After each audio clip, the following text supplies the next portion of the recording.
Hi all, ನಾನು ಸಕ್ಕರೆ ಬೆಲ್ಲ ಇಲ್ದೇನೆ ಸಿಹಿಗೆಣಸಿನ ಲಡ್ಡು ಹೇಗೆ ಮಾಡೋದು ಅಂತ ನಿಮಗೆ ತೋರಿಸ್ತೀನಿ.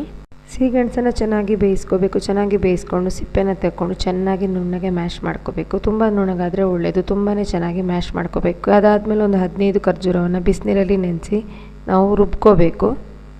ಬೀಜ ಎಲ್ಲ ತೆಗೆದುಬಿಟ್ಟು ಅದನ್ನು ಬಿಸಿನೀರಲ್ಲಿ ನೆನೆಸಿ ರುಬ್ಕೋಬೇಕು. ಅದಾದಮೇಲೆ ನಾವು ಒಂದು ಬಾಣಲೆಗೆ ತುಪ್ಪ ಹಾಕ್ಕೋಬೇಕು. ಹಾಗೆ ಬೇಯಿಸ್ಕೊಂಡಿರುವಂತಹ ಸಿಹಿಗೆಣಸು ಹಾಗೆ 1-2 ಚಮಚ ತೆಂಗಿನ ತುರಿ ಹಾಕಿ ತುಪ್ಪದಲ್ಲಿ ಸ್ವಲ್ಪ ಕೈ ಆಡಿಸ್ಕೋಬೇಕು.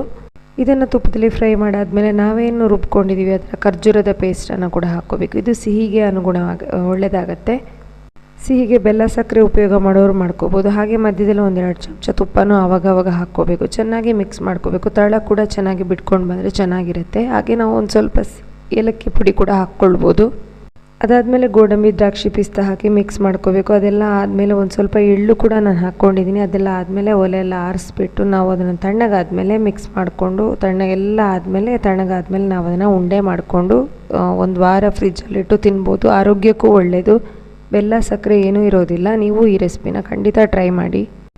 ಕಬ್ಬಿಣದ ಅಂಶ ಚೆನ್ನಾಗಿರೋದ್ರಿಂದ ಆರೋಗ್ಯಕ್ಕೂ ತುಂಬಾ ಒಳ್ಳೆಯದು.